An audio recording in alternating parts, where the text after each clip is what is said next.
नमस्कार. इन गोवाच्या या विशेष कार्यक्रमात आपलं स्वागत. माझ्यासोबत आहेत सुभाष फळदेसाई.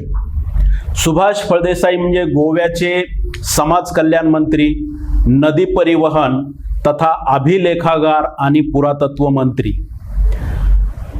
सांगेचे आमदार असलेले सुभाष फळदेसाई हे गेले अनेक दिवस बातम्यांमध्ये चर्चेचा विषय बनलेले आहेत. त्याचं कारण असं आहे की सांगेमध्ये होऊ घातलेल्या IITला अचानकपणे पुन्हा विरोध सुरू झालेला आहे. खरं तर लोलयेसारख्या गावात ही IIT येणार होती, तिथे विरोध झाला. तिथून ती आमदारांनी इकडे पाठवली. ती विश्वजित राणेसारख्या एका बलदंड राजकीय नेत्याच्या मतदारसंघात गेली, तिथंही त्यांना ती पेलवली नाही. हे सगळं न पेलवणारं ओझं सुभाष फळदेसाई यांनी आपल्या खांद्यावर घेतलं आहे. फळदेसाई सर, आपलं इन गोवाच्या या स्टुडिओमध्ये स्वागत. तुम्ही जी IIT तिथं आणू इच्छित आहे, त्या IITला लोलयेमध्ये विरोध झाला, सांगेमध्ये विरोध झाला आणि त्यानंतर ती IIT परत 70 मध्ये पोहोचली. तिथंही विश्वजित राणेंना ती पेलवली नाही. ही IIT गोव्याला आवश्यक असताना तिला विरोध होतोय आणि ती पेलवत नाही म्हणून राजकारणी सोडून देत आहेत. तर हे न पेलवणारं संकट तुम्ही का घेतलंय आपल्या खांद्यावर? मी एक टेक्निकल माणूस आहे. माझं एज्युकेशन पोस्ट ग्रॅज्युएशन मध्ये म्हणजे कॉम्प्युटर सायन्समध्ये झालेलं आहे.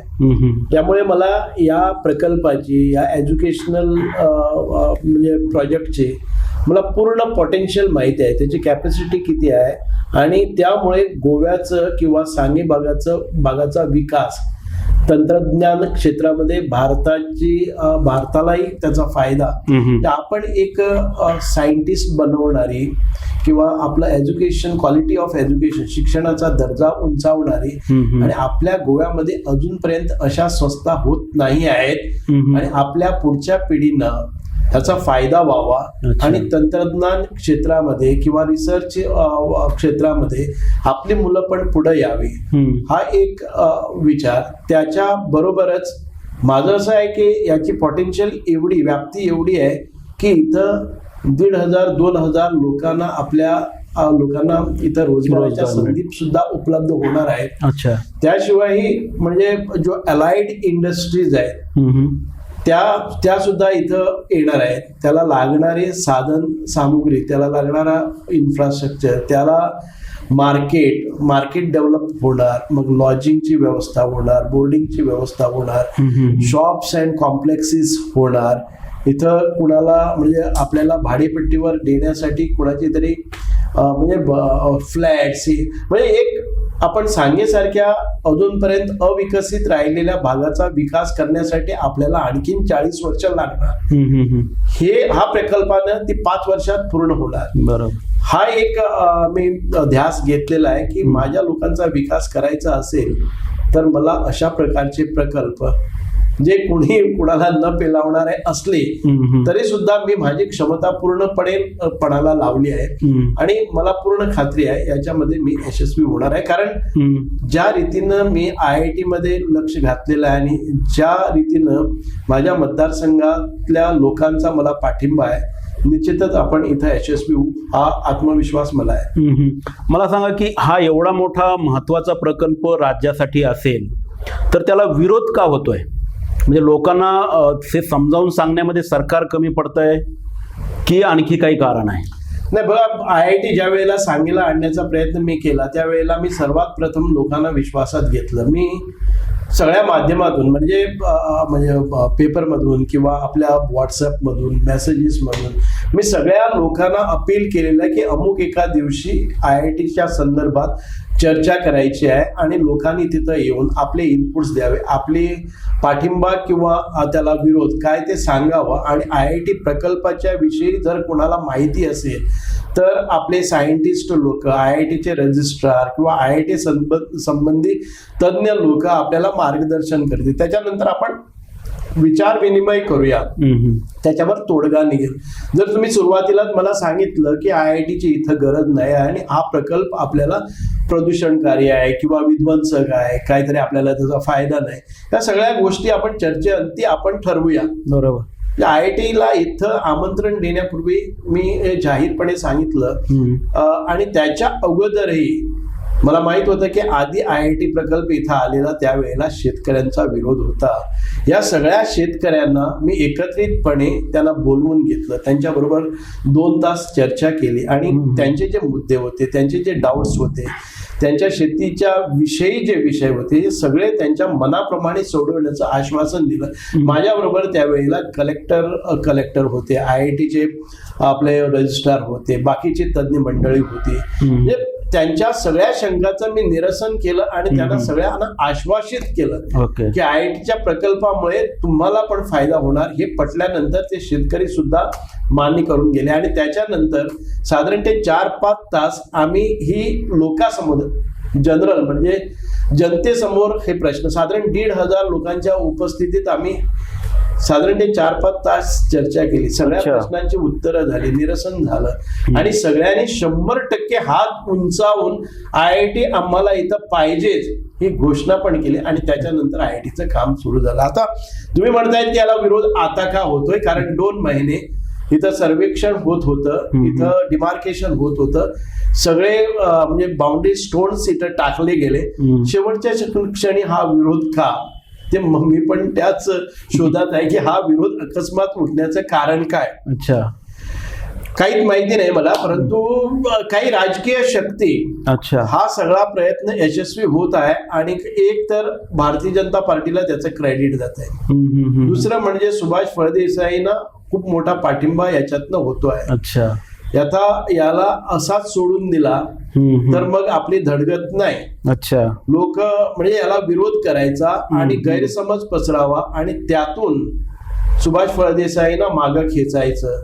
हा प्रकल्प होऊ दिला तर लोकांच्या समोर जे आणखीन 5 वर्षात विकास होणार आहे मग याच्या स्पर्धेत आम्ही राहणार नाही, अशा पद्धतीचं वातावरण गेलेलं होतं. अच्छा, त्यामुळे आज जी IIT ला विरोध करणारी माणसं तुम्ही बघतायत, ज्या पठारावर उभे राहून ती आपला हे आंदोलन छेडत आहे, ते आंदोलन आज IIT प्रकल्पाच्या क्षेत्रामध्ये होत नाही. अच्छा, पण तो दाखवलं जात आहे की ही IITची साईट. ओके, म्हणजे एकूणच सांगे मधल्या IITला विरोध कोण करत आहे आणि का करत आहे याची कारणी-मीमांसा सुभाष फळदेसाई सर इथं करत आहेत. ही चर्चा आम्ही पुढे नेणारच आहोत. वेळ झाली आहे अल्पशा विश्रांतीची. कुठेही जाऊ नका, पाहत रहा इन गोवा 24 तास. इन गोवाच्या या विशेष कार्यक्रमात आपलं पुन्हा एकदा स्वागत. माझ्यासोबत आहेत सुभाष फळदेसाई, या राज्याचे समाज कल्याण, नदी परिवहन तथा पुरातत्व मंत्री, आणि आम्ही चर्चा करतो आहोत गोव्यातल्या सध्या सर्वात चर्चेचा विषय असलेल्या सांगेतील IIT या विषयावर. सर, आपण सांगितलं की आपण या भागातला अभ्यास केला आहे, तुम्ही स्वतःही IT तंत्रज्ञ आहात. नेमकं काय अभ्यास केला आहे? म्हणजे त्यामुळं डोंगर दऱ्या नष्ट होणार आहेत, निसर्ग नष्ट होणार आहे, शेती जाणार आहे, ही लोकांमध्ये जी भीती पसरवत चाललेली आहे ती कितपत योग्य आहे? काय सांगाल त्याबद्दल? नाही, एक प्रामुख्यानं एक विषय आपण लक्षात घेतला पाहिजे. आपण IIT प्रकल्पाशी म्हणजे इतर प्रकल्पासाठी 15 लाख स्क्वेअर मीटर जमिनीची आवश्यकता आहे. आम्ही ती कॉम्प्रोमाइज म्हणजे त्यांच्याकडे नेगोशिएट करून 7.5 लाखापर्यंत आणलेली. काय, गोव्याचा भौगोलिक दृष्ट्या गोवा लहान आहे आणि त्या मानानं प्रकल्पासाठी एवढी मोठी देता येत नाही, त्यामुळे 7.5 लाख स्क्वेअर मीटर जमिनीमध्ये आणलेली आहे. आता लोकांचा विरोध का होतोय हे मी तुम्हाला सांगतोय, कारण आधी ज्या वेळेला 2017 मध्ये हा प्रकल्प इथं आलेला त्यावेळेला सर्वे करताना खूप मोठी जागा घेतली आणि त्याच्यामध्ये काही शेतकऱ्यांची शेतं तिथं म्हणजे त्या अवाक्यात येत होती, परंतु ती 9.5 लाख स्क्वेअर मीटरची मोजमापणी झालेली. आता ही जी जमीन होती साधारण ते 2 लाख स्क्वेअर मीटर जी आपल्या प्रायव्हेट म्हणजे आपल्या शेतकऱ्यांच्या जमिनी होत्या त्या सोडून फक्त सरकारी जागेपुरते आपण मर्यादित आहोत. आता या सरकारी जागेमध्ये सुद्धा 10-12 लोक एन्क्रोचर्स आहेत, सरकारी जमिनीत त्यांनी एन्क्रोच केलेले आहे. एन्क्रोच केली म्हणून आमचं काही त्याला हे नाही, कारण स्वतःच्या पिकून खाणारी ही लोक आहेत. आम्ही त्यांना त्यांच्याशी सगळा संपर्क केलेला आहे आणि त्यांना व्यवस्थित त्यांचे कॉम्पेन्सेशन म्हणा, त्यांना लँड पाहिजे असेल तर म्हणा, हे सगळं ठरवलेलं आहे. आता माझं एवढंच की आम्ही हा संपूर्ण भाग फिरून पाहिलो. आज जे लोक शेतकरी म्हणून तिथे येत आहेत, तुम्ही आज जर आंदोलन बघितलं तर आंदोलनाच्या पाठीमागे कोण आहे, म्हणजे मी कदाचित म्हणतोय की JNU सारखं आंदोलन इथं पेटवणारी लोक आहेत ती आपल्या समोर दिसत नाही. आता तुम्ही कालच्या दिवशी बघितली नसेल, आंदोलन करणारी माणसं तिथं म्हणजे आपले 85-90 वर्षाच्या म्हातारीला पुढं करतात आणि ती ढाल करतात. अच्छा, मी पुढे झालं आणि उद्या काही झालं तर त्या म्हातारीला काही अपाय झालं तर त्याचा इश्यू करतात. त्याचा इश्यू संपूर्ण गोव्यामध्ये गोवा पेटवण्याचा हे कारस्थान आहे. अच्छा, त्याच्यानंतर तुम्ही बघितलं की महिला मुद्दामून अंगावर येतात.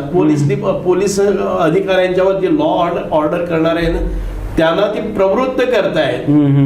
आणि ज्या वेळेला कुणीतरी पडलेलं दिसतंय, तिथं काहीतरी दंगामस्ती झाली, धक्काबुक्की झाली आणि police law and order maintain करण्यासाठी तिथं धावण्याचा प्रयत्न करतात, तोपर्यंत जनगणमन राष्ट्रगीत सुरू होत आहे. म्हणजे पोलिसांनी तिथं हस्तक्षेप करता कामा नाही, ही ट्रिक केलेली आहे.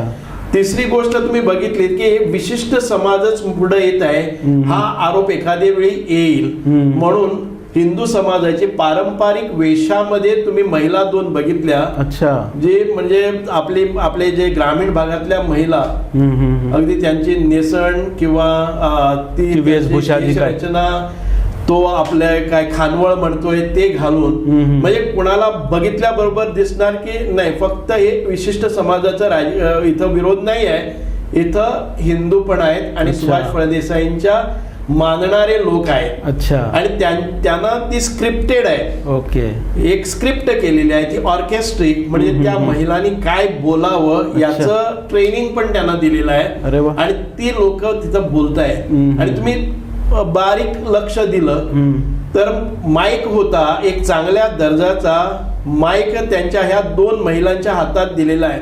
आता एवढी मंडळी तिथं होती, कुणाच्याही हातात तुम्हाला माईक भेटणार नाही, परंतु त्या हिंदू महिलांच्या हातात माईक दिलेला आहे. कारण सगळ्या लोकांना सांगायचं आहे की विरोध करणारी लोक ही हिंदू समाजाची आहे, ही पारंपरिक आहे, या जमिनीतील वसवणारी माणसं आहेत, भूमिपुत्र आहेत. मला या निमित्तानं तुम्हाला आणखी एक प्रश्न विचारायचा आहे की सांगेमध्ये IIT व्हावी यासाठी इतरांच्या तुलनेमध्ये तुम्ही जास्त अग्रेसिव्ह आहात असं दिसतं. म्हणजे हा प्रकल्प जणू काही तुमचा आहे अशा तऱ्हेने तुम्ही वावरताना दिसता. हो, नक्कीच. कुणालाही तरी संशय येण्याची जागा आहे. तर मी काय म्हणतोय बघा, IIT इथं आली, लोणीमध्ये गेली, सांगेमध्ये आली, सांगेमध्ये विरोध झाला, लोणीमध्ये विरोध झाला, मिळावलीमध्ये 70मध्ये प्रखर विरोध झाला आणि त्याच्यानंतर निवडणुका आल्या.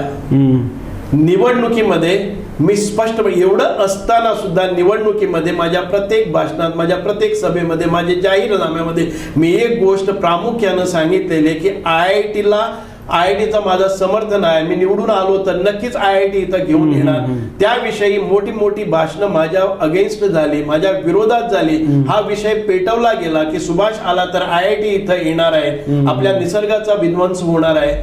तरी सुद्धा लोकांनी मला निवडून दिले. त्यामुळे मला आत्मविश्वास आणि त्यामुळे मला वाटलं की मी जे आश्वासन प्रत्येक सभेमधनं आणि प्रत्येक भाषणातनं दिलेलं आहे ते मला परिपूर्ण करायचं आहे. कारण या IITच्या एका मुद्द्यावर संपूर्ण मी जिंकून आलेलो आहे असं मला वाटतं. म्हणून मी हा प्रकल्प आहे. आता कुणाला संशय येतोय, म्हणतायत की हा त्यांचा स्वतःचा प्रकल्प आहे का, स्वतःची फॅक्टरी आहे का. मी एवढंच सांगतोय की आम्ही निवडणुकीत अमाप पैसा खर्च करतो. नाही म्हटलं तरी मी स्पष्टपणे बोलतोय. मी एवढंच म्हणतोय की याच्यासाठी काय म्हटलं, मी एक स्टेटमेंट पण केला, एखादे वेळी सरकार जर कमी पडत असेल, तुमची टायटल्स नाहीत प्रॉपर्टीची, तर मी तुम्हाला देतो. आणि मला जर पटलं की तुमची जमीन होती, तुम्ही काही कारणानं तुमच्याकडे कागदपत्र नाहीत, तरी सुद्धा मी मी एवढ्यासाठी म्हटलं अमाप पैसा आम्ही खर्च करतोय, त्याच्यामध्ये जर एखाद्याला 5,000 2,000 जमीन जर विकत घेऊन द्यायची असेल आणि एक चांगला प्रकल्प जर मार्गी लागत असेल, आपली पुढची पिढी याच्यावर अवलंबून राहत असेल तर आम्ही ती केली पाहिजे. या दृष्टिकोनातनं मी हे विधान केलेलं आहे आणि त्या दृष्टिकोनातनं माझी वाटचाल आहे.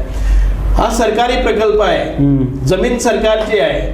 मला तुम्ही सांगा याच्यातनं मला काय निघेल? बरोबर. आता इथं काम करणारी म्हणजे इथं कॉन्ट्रॅक्ट येणार आहे आणि इथं रेती लागणार आहे, इथं चिरे किंवा दगड काय सगळं लागणार आहे. या साहित्यामध्ये मी कुठलाच नाही, मी रेती सप्लायर नाही, मी म्हणजे ब्रिक सप्लायर नाही, मी कॉन्ट्रॅक्टर पण नाही. माझं एवढंच आहे की हे सगळे व्यवहार करणारी लोक आज खाण व्यवसाय बंद पडल्यामुळे इथं ट्रक्स उपलब्ध आहेत, इथं मशिनरी उपलब्ध आहे, हे बेकार पडलेले आहे. ह्या लोकांना त्याच्या बदल्यात इथं काम मिळेल, हा एवढाच घेऊन. आणि दुसरं म्हणजे आपल्या शैक्षणिक दर्जा, आपल्या इथं एक शैक्षणिक सुविधा निर्माण होणार आहेत. आज IIT साठी लोकांना परगावी जावं, आपल्या परदेशात किंवा बाहेरच्या प्रदेशमध्ये जावं लागतंय. आज मी सांगतोय या क्षणाला 22 लोक गोव्यामधनं IITच्या शिक्षणासाठी गोव्यातून बाहेर गेलेले आहेत, जिथं कसल्याही प्रकारची सुविधा नसते.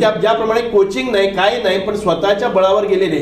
इथं IIT आली तर नक्कीच 50-60 लोक वर्षाला इथं IIT करणार आहे आणि त्यांना ही जवळची असणार आहे. आता मी दुसरी गोष्ट तुम्हाला सांगतोय, IITian कुठं आहेत, आपल्याला कुठं नोकरी मिळणार आहे? मी एक सांगतोय, इथं शिकवणारे अनेक लोक इथं आहेत. डॉक्टर राजेश प्रभुगावकर काणकोणचे आहेत, लोलियेचे आहेत, हे IITचे प्रोफेसर इथं आहेत. डॉक्टर नेहा करंदीकर हे IITचे प्रोफेसर, ही फोंडीचे आहेत, ती इथंच आता शिकवते आहे.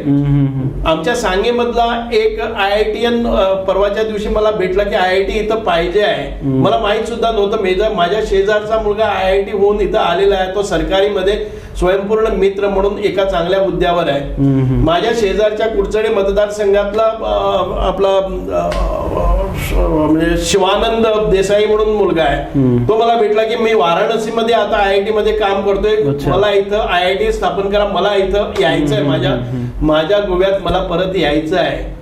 कुंकळीचा शंकर देसाई म्हणून एक हेडमास्टर, आपले शिक्षक हेडमास्टर होते, त्यांचा मुलगा IIT करून कुठेतरी नोकरीला आहे. तो म्हणजे आपण आपल्या आजूबाजूच्या परिसरात अनेक IITian सुद्धा आहेत.